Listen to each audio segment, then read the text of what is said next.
Hello friends, welcome to the my channel GDM institute. आप सभी का स्वागत करते हैं अपने इस चैनल जीडीएम इंस्टीट्यूट पे। तो चलिए हम लोग आज का क्लास स्टार्ट करते हैं। आप लोगों का क्लास चल रहा था हिंदी का गद्य खंड का, हम लोग देख रहे थे, ऑब्जेक्टिव लाइन से देख रहे थे। फर्स्ट एक चैप्टर देखे हम लोग, कहा था उसने कहा था। सेकंड देखे थे उसने कहा था। और थर्ड नंबर हमारा है संपूर्ण क्रांति। ठीक है, तो इसी का ऑब्जेक्टिव हम लोग देखेंगे, सारा ऑब्जेक्टिव देखेंगे, छोड़ेंगे नहीं इसमें एक भी। और जितने भी ऑब्जेक्टिव हम आप लोगों को बताएंगे वो सारा का सारा इंपॉर्टेंट होगा, बहुत महत्वपूर्ण होगा। ठीक है, जो आपके एग्ज़ाम में बहुत ही ज़्यादा अच्छा रोल प्ले करेगा। और इसको आप लोग अच्छे ढंग से कर लेते हैं तो हिंदी के ऑब्जेक्टिव में आप सारा कर सकते हैं, एक भी आपसे नहीं छूटेगा। ठीक है, तो चलिए हम लोग स्टार्ट करते हैं। अगर आप लोग चैनल पर नए आए हैं, पहली बार आए हैं, तो आप प्लीज़ चैनल को सब्सक्राइब कर लीजिएगा, अपने दोस्तों को भी शेयर कर दीजिएगा। और वीडियो के लास्ट में लाइक कमेंट शेयर जो भी करना होगा, आपको अच्छा लगेगा तो कर दीजिएगा। ठीक है, और वीडियो के साथ साथ अगर आप लोग इस चैप्टर को पहले ऑलरेडी पढ़े हैं और उसका आंसर जानते हैं तो कमेंट भी कर दीजिएगा। ठीक है, तो चलिए हम लोग स्टार्ट करते हैं। देखिए, हमारा फर्स्ट क्वेश्चन है, किसने कहा था अभी न जाने कितने मीलों इस देश की जनता को जाना है। किसने कहा था कि ना जाने कितने मीलों अभी इस देश की जनता को जाना है, किसने कहा था? तो आपका ऑप्शन नंबर है महात्मा गांधी, राजेंद्र प्रसाद, जवाहरलाल नेहरू, लाल बहादुर शास्त्री। किसने कहा था बताइए। देखिए, इसका राइट आंसर जो है वो हो जाएगा जवाहरलाल नेहरू जी ने कहे थे। कौन कहा था? जवाहरलाल नेहरू। जवाहरलाल नेहरू जी ने कहे थे कि अभी न जाने कितने मीलों इस देश की जनता को जाना है। ठीक है, देखिए अब दूसरा नंबर हमारा जो क्वेश्चन है वो है कि किस अस्पताल में दिनकर का निधन हुआ था। किस अस्पताल में दिनकर का निधन हुआ था? अपोलो अस्पताल, Shri Ram nursing home, PMCH Patna, बिल्गडन नर्सिंग होम। ठीक है, तो इसका कौन सा राइट आंसर हो जाएगा बताइए? दूसरा का डी हो जाएगा, ब्लिंगडन नर्सिंग होम। ब्लिंगडन नर्सिंग होम। ठीक है, इसका राइट आंसर ये हो जाएगा। चलिए अब अगला क्वेश्चन हम लोग देखते हैं। अगला क्वेश्चन है, जयप्रकाश नारायण को किसने दलाल कहा था? जयप्रकाश नारायण को किसने दलाल कहा था? तो आपका ऑप्शन है रूस, ब्रिटेन, जापान, अमेरिका। ठीक है, तो आपका ऑप्शन नंबर कौन सा इसमें राइट हो जाएगा? इसका ऑप्शन नंबर राइट हो जाएगा अमेरिका हो जाएगा। कौन हो जाएगा? USA, United state America. ठीक है, अभी इसके यूएसए के एक जंगल में आग लगा था, कैलिफोर्निया के जंगल में आग लगा था। उस जंगल से लॉस एंजल्स पूरा शहर जल चुका है। ठीक है, तो इसको ध्यान रखिएगा, ये बहुत ही मतलब अपने फ़ायदा के लिए किसी भी हद तक किसी को भी कुछ भी कर सकता है, किसी देश को युद्ध की आग में झोंक सकता है। ठीक है, तो इसने ही कहा था, अमेरिका ही नहीं, जयप्रकाश नारायण जी को क्या कहा था? दलाल कहा था। ठीक है, चलिए अगला क्वेश्चन हम लोग देखते हैं। जयप्रकाश नारायण के स्वास्थ्य पर निगरानी रखने वाली डॉक्टर का नाम क्या था? यानी जब जयप्रकाश नारायण जी क्रांति के लिए धरना पर बैठे थे पटना गांधी मैदान में, तो उनका स्वास्थ्य खराब हो गया था, तो उसका निगरानी करने के लिए रखने के लिए कौन सा डॉक्टर था? उसका नाम क्या था? Doctor Rahman, doctor Irfan, doctor मकबूल, डॉक्टर एजाज। इनमें से कौन सा राइट आंसर हो जाएगा? अब लोग बताइए, चौथा का कौन सा हो जाएगा? चौथा का हो जाएगा डॉक्टर रहमान। चौथा का कौन सा हो जाएगा? डॉक्टर रहमान। यही इन्होंने इनके जयप्रकाश नारायण जी के स्वास्थ्य पर निगरानी रखने के लिए रखा गया था, इसी को। ठीक है, चलिए अगला क्वेश्चन देखते हैं। अगला क्वेश्चन हम लोग का है, जयप्रकाश नारायण जी को किस भाषण सुनकर अमेरिका जाने की प्रेरणा मिली? जयप्रकाश नारायण जी को किस भाषण सुनकर, किसका भाषण सुनकर अमेरिका जाने की प्रेरणा मिली, यानी कि जाने के लिए उत्सुक हुए? किसकी भाषण? तो आपका ऑप्शन है स्वामी रामतीर्थ, स्वामी सत्यदेव, स्वामी विवेकानंद, स्वामी सहजानंद। कौन सा हो जाएगा? पांचवा का आंसर कौन सा हो जाएगा बताइए? स्वामी सत्यदेव। कौन सा है? स्वामी सत्यदेव। कौन सा हो जाएगा यहाँ पर आंसर इसका? स्वामी सत्यदेव। स्वामी सत्यदेव की भाषण को जब जयप्रकाश नारायण जी ने सुना था तो वो अमेरिका जाने के लिए अग्रसर हुए, उत्सुक हुए। ठीक है, एक्साइटेड हुए। अब देखिए छठा नंबर क्वेश्चन देखते हैं। फ्री प्रेस के मालिक कौन थे? फ्री प्रेस के मालिक कौन थे? आत्मानंद जी, शिवानंद गोस्वामी, सदानंद जी, सरदानंद गुप्त। इनमें से कौन सा होगा बताइए? फ्री प्रेस का मालिक कौन था इनमें से बताइए? छुआ का आपका राइट आंसर हो जाएगा ये वाला, सी हो जाएगा राइट आंसर। सदानंद जी कौन थे? सदानंद ही इसके मालिक थे। चलिए अगला देखते हैं, brain of Bombay. Brain of Bombay किससे कहा जाता था? ब्रेन ऑफ बॉम्बे किसे कहा जाता है? उमा शंकर दीक्षित को, शीला दीक्षित को, सुरेंद्र दीक्षित को, हृदय नारायण दीक्षित को। इनमें से कौन सा राइट आंसर हो जाएगा? ये हो जाएगा, बताइए कौन सा हो जाएगा? उमा शंकर थे या दीक्षित, उमा शंकर थे या शीला दीक्षित थे या सुरेंद्र दीक्षित, कौन सा बताइए? इनमें से कौन सा आंसर हो जाएगा? 7 का पहलका वाला हो जाएगा, उमा शंकर दीक्षित थे। ठीक है, इन्हीं को क्या कहा जाता है? Brain of Bombay. Brain of Bombay किसे कहा जाता है? उमा शंकर दीक्षित को। हम एक ही क्वेश्चन को बार बार इसलिए बोल दे रहे हैं क्योंकि आप लोगों को ज़्यादा बार बोलिएगा तो याद हो जाएगा। ठीक है, और बोलते चलिए साथ साथ, चुप नहीं रहना है, जो बोल रहे हैं उसको बोलना है। ठीक है, जयप्रकाश नारायण ने आईएससी की परीक्षा कहाँ से पास की? यानी कि इंटरमीडिएट जो आप अभी देने वाले हैं, यही वाला एग्ज़ाम जयप्रकाश नारायण जी ने कहाँ से पास की थी? ये सारा जयप्रकाश नारायण जी के बारे में, सारा इनका जो जीवन परिचय है, लेखक परिचय में सारा बता दें वीडियो के माध्यम से। अगर नहीं देखेंगे तो प्ले लिस्ट में जाकर वहाँ पर देख लीजिएगा। गद्य खंड का जो प्ले लिस्ट है उसमें मैंने संपूर्ण क्रांति का सारा लेखक परिचय सारा हम बताए हैं। ठीक है, तो इसका ऑप्शन है, ऑप्शन कौन सा है? कहाँ से किए थे? Patna college, Patna science college, Hindu विश्वविद्यालय, बिहार विद्यापीठ। कौन किस कॉलेज से इन्होंने आईएससी पास किया था? तो कौन सा हो जाएगा? बिहार विद्यापीठ। कौन सा हो जाएगा? बिहार विद्यापीठ। ऑप्शन नंबर डी हो जाएगा।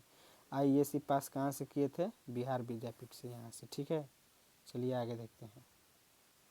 लेनिन की मृत्यु कब हुई? लेनिन की मृत्यु कब हुई? लेनिन की मृत्यु कब हुई थी? 1924 में। ये 10 क्लास में कि 9 क्लास में पढ़ना है, हमको उतना माइंड क्लियर नहीं है, बट 1924 में मृत्यु हुई थी।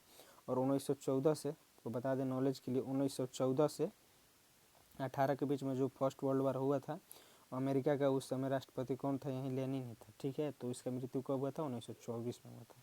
चलिए अगला देखते हैं। जयप्रकाश जी मार्क्सवादी कब बने? जयप्रकाश ने कार्ल मार्क्स के सिद्धांतों पर चलना कब शुरू हुआ, कब शुरू किए? 28, 27, 38, 24। इनमें से कौन सा आंसर हो जाएगा? 1928 में या 1927 में या 1938 में या 1924 में। ठीक है, तो इनमें से कौन सा हो जाएगा? 1924। मार्क्सवादी कब थे? कब बन गए थे? 1924 में।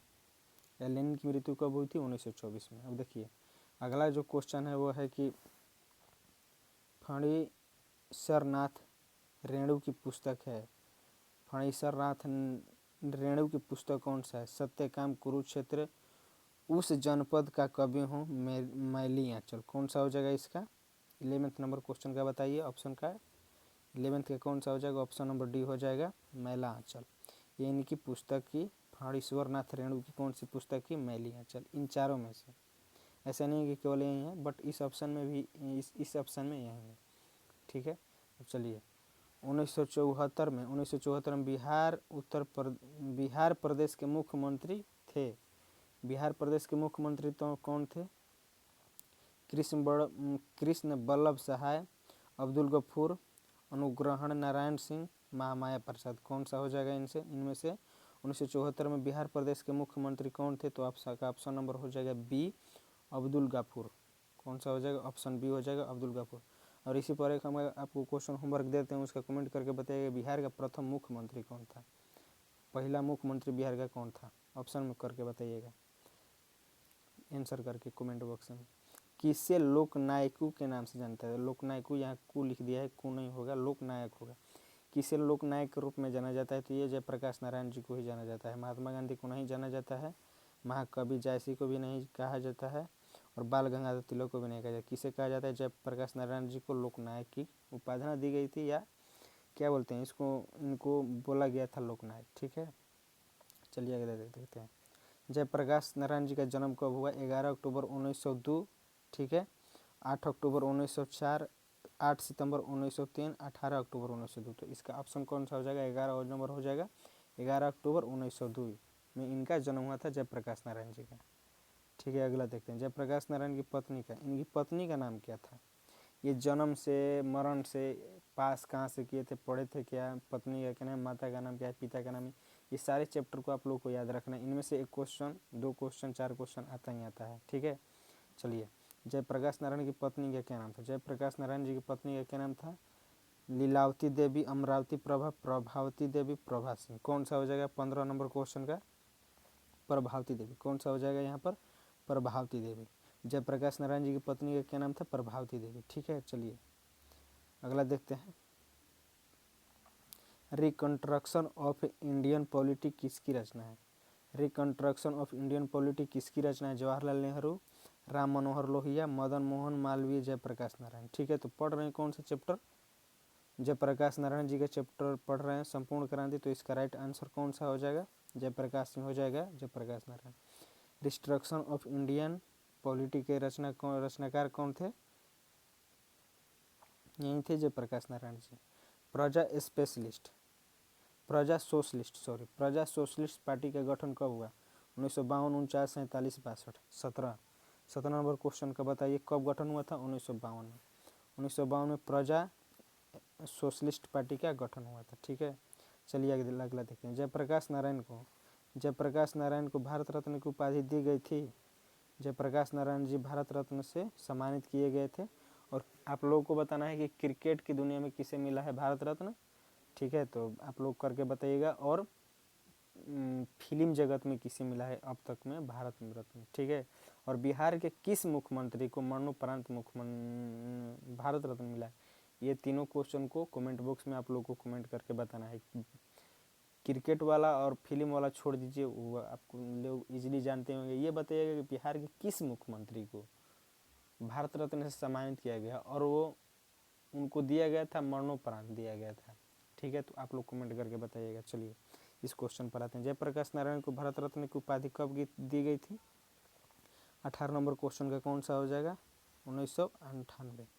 1998 में इन्हें भारत रत्न की उपाधि दी गई थी। ठीक है, चलिए आगे देखते हैं। उर्वशी किसकी रचना है? ये पढ़ रहे हैं जयप्रकाश नारायण जी का, तो ये जयप्रकाश नारायण जी का ही होगा। सॉरी, जयप्रकाश नारायण जी की नहीं होगा, उर्वशी इनकी रचना नहीं है।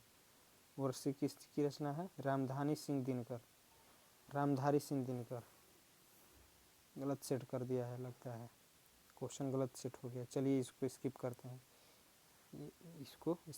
हैं, आगे बढ़ते हैं, इसको छोड़ देते हैं। माटी की मूर्ति किसकी रचना है? रामधारी सिंह दिनकर, राम वृक्ष बेनीपुरी, गजानन माधव, मुक्तिबोध, आरसी प्रसाद सिंह। कौन सा हो जाएगा इनमें से? चारों में से बताइए। 20 का 20 नंबर का कौन सा हो जाएगा? 20 का होगा राम वृक्ष बेनीपुरी। कौन सा हो जाएगा? राम वृक्ष बेनीपुरी। ठीक है, अगला देखते हैं। दिनकर जी किस लिए प्रसिद्ध हैं? साहित्यिक रचना के लिए, संगीत के लिए, मूर्ति निर्माण के लिए, उपन्यास लेखन के लिए। तो 21 का कौन सा हो जाएगा? साहित्यिक रचना के लिए। ठीक है, चलिए अब अगला देखते हैं। जयप्रकाश नारायण को भारत की जनता किस नाम से याद करती है? समाजवाद, देश नायक, लोकनायक, जनक। तो अभी हम पढ़े हैं क्या की उपाधि इन्हें दी गई थी जयप्रकाश नारायण जी को? लोकनायक की। ठीक है, चलिए अगला देखते हैं। जयप्रकाश नारायण ने संपूर्ण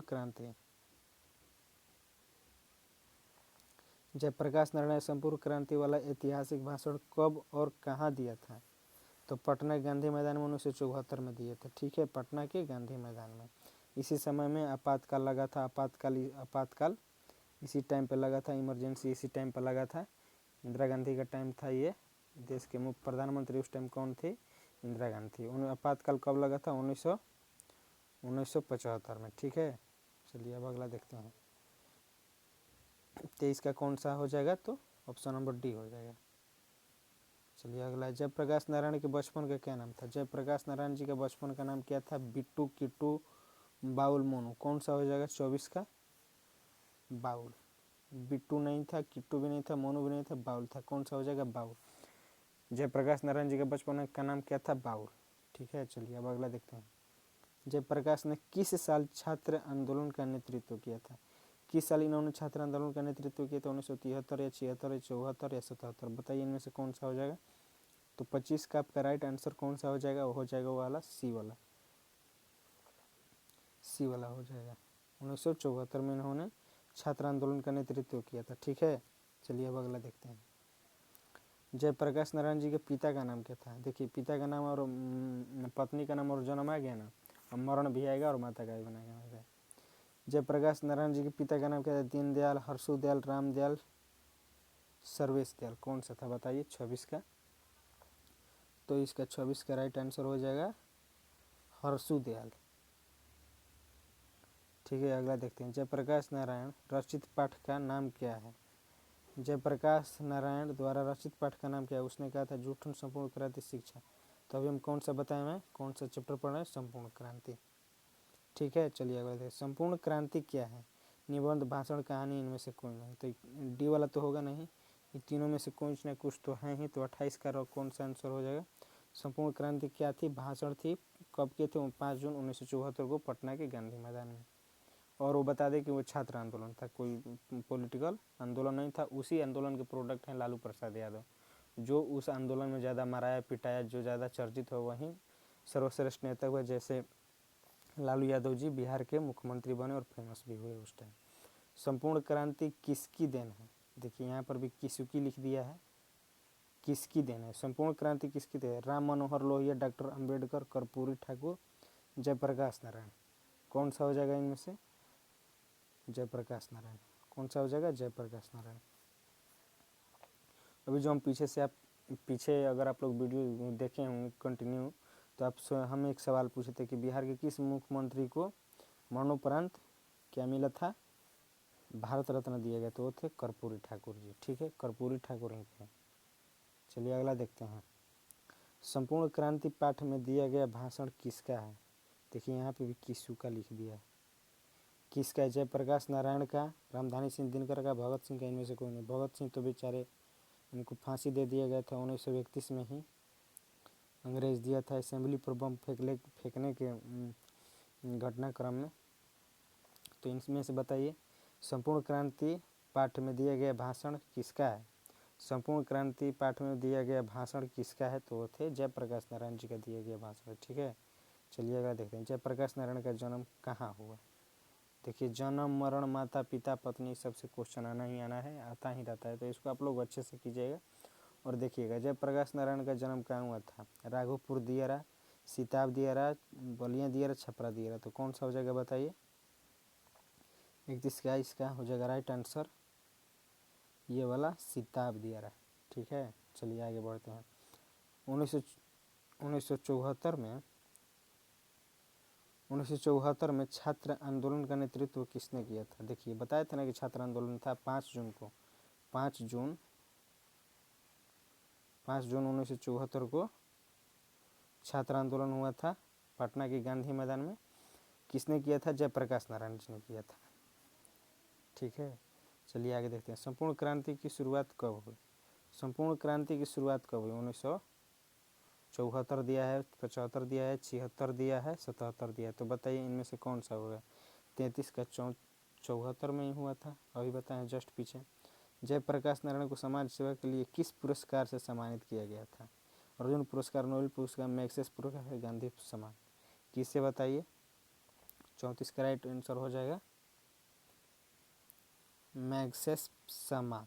इस सम्मान से इन्हें समाज सेवा के लिए पुरस्कृत किया गया था। अगला क्वेश्चन जो हमारा है वो है कि जयप्रकाश नारायण मद्रास में अपने किस मित्र के साथ रुके थे? गंगा बाबू, दिनकर जी, ईश्वर अय्यर, भगवान अय्यर। किसके यहाँ रुके थे? तो बताइए इनमें से राइट आंसर कौन सा हो जाएगा? वो हो जाएगा ईश्वर अय्यर। ईश्वर अय्यर। ठीक है, ये सारा क्वेश्चन इंपॉर्टेंट है। अगर आप लोग इसे अच्छे से देख लेते हैं तो एग्जाम में अच्छे से आप ऑब्जेक्टिव कर सकते हैं, कोई भी दिक्कत की बात नहीं। ऐसे ही बारी बारी से सारा चलता जाएगा। ठीक है, चलिए अगला हमारा जो क्वेश्चन हुआ है कि जयप्रकाश नारायण के अनुसार देश का अविष्टा किसके हाथों में? जयप्रकाश के अनुसार देश का अविष्टा किसके हाथों में? नेताओं के हाथ में, नई पीढ़ी के, पुरानी पीढ़ी के, पूंजीपतियों के।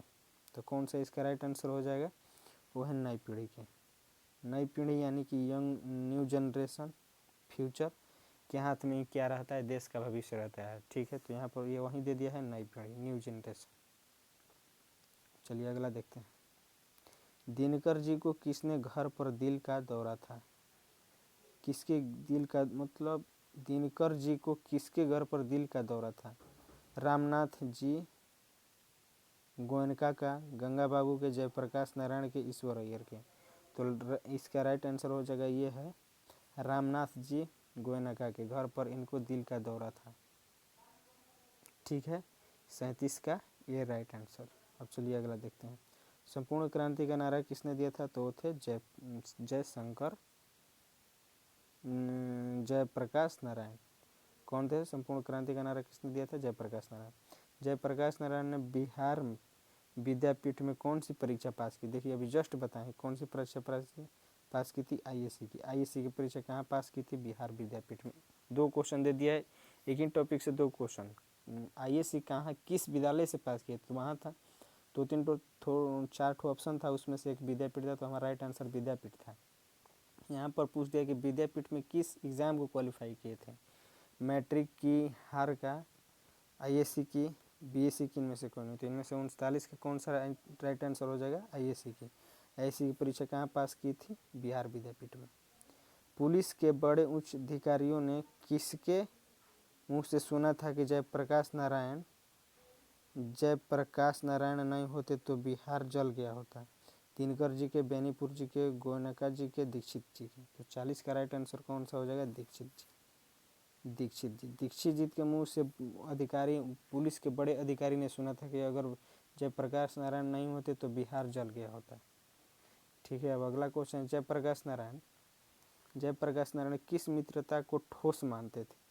पुराने ज़माने की, नए के ज़माने की, अंडरग्राउंड ज़माने की, इनमें से कोई नहीं। ऑप्शन गजब। पुराने ज़माने, नए ज़माने, अंडरग्राउंड ज़माने की। ठीक है, चलिए इसका राइट आंसर कौन सा हो जाएगा? तो है अंडरग्राउंड ज़माने, जो दिखता न हो और लगाव ज़्यादा हो। दिखाने वाले जो दिखाते हैं वो अंदर से कम रहते हैं, जो अंदर से जिनके अंदर रहता है किसी के प्रति प्रेम, तो वो बहुत कम दिखता है। तो वही रिश्ता को ये क्या मान देते? ठोस मान देते। उसी मित्रता के रिश्ता को ये क्या मान देते? ठोस मान देते, अंडरग्राउंड जमाने की मित्रता को। ठीक है, अब चलिए अगला देखते हैं। जयप्रकाश नारायण किसको भाई कहते थे? दिनकर जी को, जवाहरलाल नेहरू जी को, रामनाथ गोयना जी को, गंगा बाबू को। जयप्रकाश नारायण जी किनको भाई मानते थे? जयप्रकाश नारायण जी किनको भाई मानते थे? तो वो तो ऑप्शन नंबर बी हो जाएगा, जवाहरलाल नेहरू को। इस देश की जनता को अभी मीलों दूर जाना है, किसने कहा था? बताइए, जवाहरलाल नेहरू जी ने। ये फर्स्ट क्वेश्चन ही हमारा है। कौन सा है? ये हमारा फर्स्ट क्वेश्चन ही है। देखिए फर्स्ट क्वेश्चन यही था कि किसने कहा था कि इस देश की जनता को अभी मीलों दूर जाना है, अभी मीलों दूर जाना है। मीलों दूर नहीं लिखा है, मीलों तक जाना है। तो कौन थे? जवाहरलाल नेहरू बताए थे। ठीक है, चलिए आज के लिए इतना ही रहने देते हैं। और यहाँ तक आप लोग अगर अच्छे से कर लेते हैं तो ऑब्जेक्टिव अच्छे से आप लोग कर सकते हैं। इनमें कोई दिक्कत की बात नहीं है, अच्छे से नंबर हिंदी में अचीव कर सकते हैं। ठीक है, अब चलिए नेक्स्ट क्लास में हम देखेंगे गद्य खंड के अगले चैप्टर को, और सारे ऑब्जेक्टिव को एक ही शॉट में देख जाएंगे, पार्ट वाइज नहीं देंगे। ठीक है, चलिए आज के लिए इतना ही रहने देते हैं, मिलते हैं नेक्स्ट क्लास में। और तब तक हमारे चैनल को सब्सक्राइब, लाइक, कमेंट और अपने दोस्त साथी के साथ शेयर वगैरह कर दीजिए, और बताइए कि कैसे होता है। अगर आप लोग को अच्छा लगे तो एक प्यारा सा कमेंट भी कर दीजिएगा। ठीक है, चलिए आज के लिए इतना ही रहने देते हैं। तब तक हमारे साथ जुड़े रहने के लिए बहुत बहुत धन्यवाद। Thank you.